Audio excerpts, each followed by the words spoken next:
Syllabus کی جو کتاب یا کتاب سے آپ کے پاس ہے، صفحہ نمبر 4 پہ دیکھیں. اگر خواتین میں بھی یہ تقسیم کیا گیا ہے تو وہ بھی صفحہ نمبر 4، تاکہ تلاوت کے دوران آپ کی نگاہیں ان الفاظ کا دیدار کرتی رہیں جو اللہ تبارک و تعالیٰ کے پاک کلام کا حصہ ہیں. اور دوسری گزارش یہ ہے کہ نبی اکرم صلی اللہ علیہ وسلم نے سستی اور کاہلی سے پناہ مانگی ہے. کچھ افراد کو میں چیئرز پر اس حالت میں دیکھ رہا ہوں کہ وہ اس کیفیت میں مبتلا ہیں. اللہ تبارک و تعالی ہمیں صحت بھی عطا فرمائے، تندرستی بھی عطا فرمائے، چاق و چوبند طریقے سے بیٹھنے کی توفیق عطا فرمائے.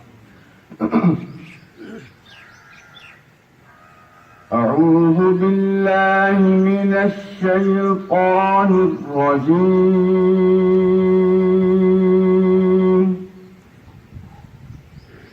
بسم اللہ الرحمن الرحیم.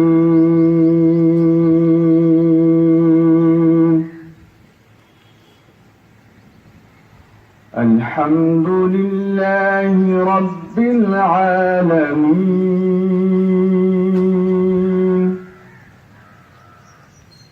الرحمن الرحیم.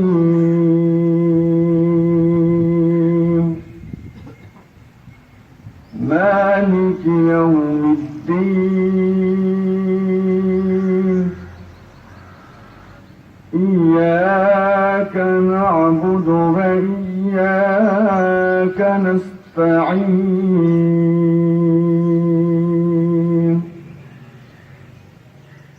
اهدنا الصراط المستقيم.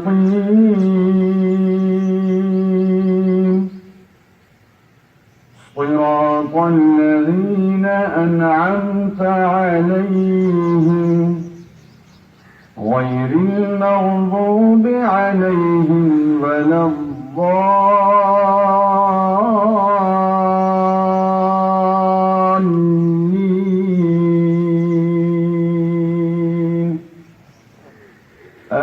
آمين. قال الله تبارك وتعالى: إن الله وملائكته يصلون على النبي يا أيها الذين آمنوا صلوا عليه وسلموا تسليما.